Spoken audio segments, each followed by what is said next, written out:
샬롬, 주의 은총이 여러분의 삶 가운데 오늘도 함께하기를 주님의 이름으로 축복합니다.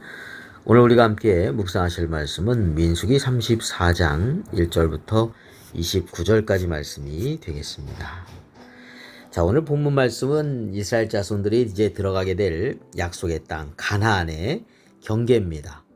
북쪽과 동쪽과 남쪽의 이런 경계에 대해서, 그리고 지파별로 제비를 뽑아서 이제 땅의 위치를 정하고 그 배분된 땅을 분배할 지파의 지휘관들을 임명하는 내용이 기록되어져 있습니다. 자, 첫 번째요. 우리 1절부터 5절 말씀을 보겠습니다.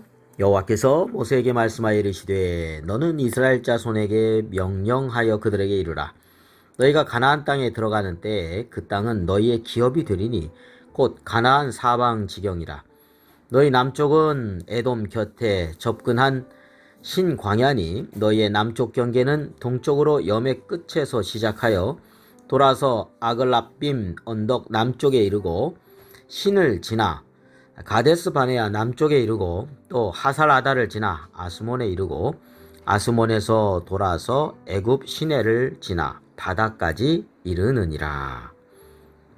자, 남쪽 경계에 대한 말씀이 기록되어 있죠. 가나안 땅은요, 에돔에도 속하지 않고요. 그 다음에 소돔 땅에도 속하지 않고요. 애굽에도 속하지 않는 지역의 경계가 이렇게 되어져 있습니다. 자, 에돔이라고 하는 민족은 에서의 후손이죠.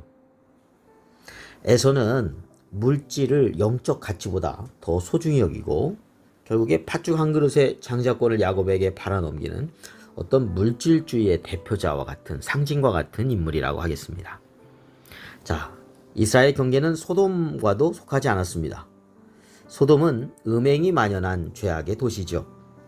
우리는 이러한 향락주의의 대표자로서 소돔을 생각하게 됩니다. 그러나 이스라엘은 이런 향락주의의 소돔과 함께하지 않고 경계 지어져 있습니다.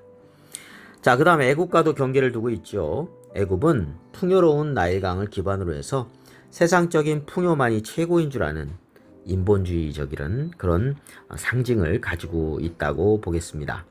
자, 이렇게 에돔의 물질주의나 또 소돔의 쾌락주의나 또 애굽의 어떤 인본주의적인 것을 경계하면서 우리가 따라야 될 것은 무엇일까요? 그렇습니다. 하나님의 말씀을 우리는 온전히 믿고 순종하는 것이 이 세상의 가장 최고의 가치라고 하는 것이죠. 세상을 본받는 것이 아니라 우리가 하나님의 뜻이 무엇인가를 먼저 생각하면서 살아가는 그러한 분별력 있는 영적인 지혜를 가지고 살아가야 되겠습니다. 자, 오늘 13절 말씀 보겠습니다. 모세가 이스라엘 자손에게 명령하여 이르되 이는 너희가 제비 뽑아 받을 땅이라. 여호와께서 이것을 9지파 반쪽에게 주라고 명령하셨나니. 자, 오늘 13절 말씀을 보니까요. 하나님께서 가나안 땅은 요단강 서쪽이죠. 요단강 동쪽에는 루벤 지파, 갓 지파, 그리고 므낫세의 절반 지파가 이미 땅 분배함을 마쳤습니다. 나머지 가나안 땅 안에 9지파하고 므낫세 반쪽 지파 이렇게 앞으로 배분이 이루어지게 되는데 그 배분이 이루어지는 방식이 지금 제비를 뽑는 방식으로 지금 땅의 위치를 정하고 있어요. 땅의 위치를. 나 이 땅 갖고 싶어 하고서 이 지파가 우리 힘이 세니까 이 땅 제일 좋은 땅 우리 거야 이렇게 할 수 없습니다. 우리는 힘이 없으니까 밀려가지고 저 끝으로 있어야지. 그렇지 않습니다. 제비를 뽑는 것은 인간의 선택이 아니죠. 하나님께서 제비를 뽑기를 통해서 각 지파에게 분배해 주시겠다는 것은 인간의 어떤 의지와 선택으로 되는 것이 아닌 아주 공평한 방법으로 어떤 면에서 인간의 어떤 힘에 의해서 완력에 의해서 그 좋은 것을 차지하려고 하는 것을 막는 장치가 될 수 있겠습니다. 자, 사실 인간은 자기가 태어날 나라, 부모님을 택하지 않았습니다. 태어나 보니까 우리가 대한민국이고 또 우리 부모님 것이죠. 그러나 여기서 서로 비교하면서 시간을 허송세월하는 것은 아무런 가치가 없습니다. 나에게 주어진 또 분배받은 영역에서 최선을 다하는 삶이 가치 있는 삶이 되는 것이죠.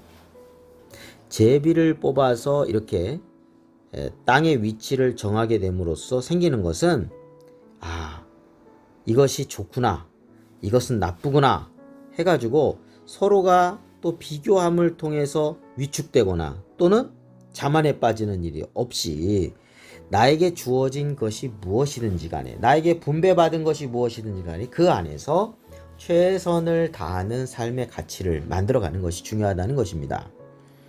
윌리엄 포크너라고 하는 작가는 남들보다 더 잘하려고 고민하지 마라, 지금의 나보다 잘하려고 애쓰는 게 더 중요하다, 이렇게 얘기했습니다.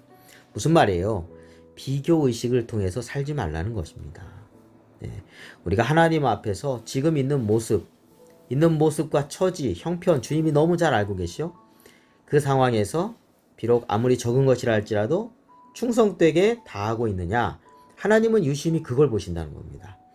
우리가 충성하였을 때 착하고 충성된 종이라고, 적은 일에 충성하였다고 칭찬해 주신다는 것이죠. 맡겨진 자에게 구할 것은 충성이라고 하였습니다. 우리가 그 말씀 기억하고 또 맡겨진 일에 충성된 삶으로 하나님을 기쁘시게 하는 그런 삶이 되어야 되겠습니다. 비교의식 속에서 사는 것이 아니라 하나님 앞에서 살아가는 것이 중요하다는 것이죠. 자, 오늘 말씀의 18절 말씀 보겠습니다. 너희는 또 기업의 땅을 나누기 위하여 각 지파에 한 지휘관씩 택하라 했습니다. 네, 지파별로 땅을 배분할 그러한 지휘관 한 명씩을 세우라는 이야기가 나오고 있죠. 모세 이후에 여호수아와 또 대제사장 엘르아살만이 모든 일을 하는 것이 아니라 각 지파의 지휘관들을 세워서 함께 힘을 모아서 가나안 땅을 정복하고 분배하는 일을 하게 된다는 것입니다. 오늘날 일꾼들이 세워져야 할 때 세워져야 합니다. 그래서 합력해서 선을 이루고 또 모든 일을 계승하고 발전시켜 나가야 한다는 것이죠. 모세와 아론으로 끝나지 않고 하나님께서는 여호수아와 엘르아사를 이어서 사명을 감당하게 하심을 보게 되죠.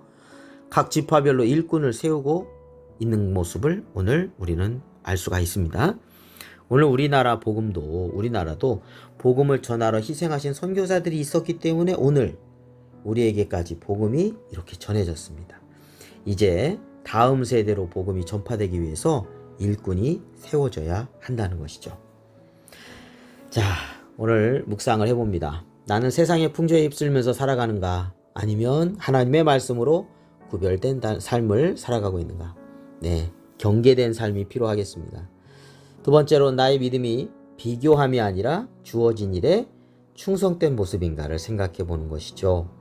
마지막 세 번째로는, 나는 하나님 앞에서 거룩하게 쓰임받는 일꾼으로서 또 살아가고 있는가. 다음 세대를 위해서, 그들을 위해서 키우고 양육하고 그들을 위해서 기도하고 있는가를 생각해 보게 됩니다. 기도드리겠습니다. 거룩하신 하나님 아버지, 세상 속에서 이리저리 휩쓸려서 요동치는 삶이 되지 않게 하여 주옵소서. 하나님의 말씀의 분별력과 기준을 가지고 지킬 것은 지키면서 살아가게 하여 주옵소서. 나에게 주어지고 맡겨진 부분에 충성된 삶이 되게 하여 주시고 하나님 앞에 쓰임받는 삶이 되게 하여 주옵소서. 예수 그리스도의 이름으로 기도드립니다. 아멘.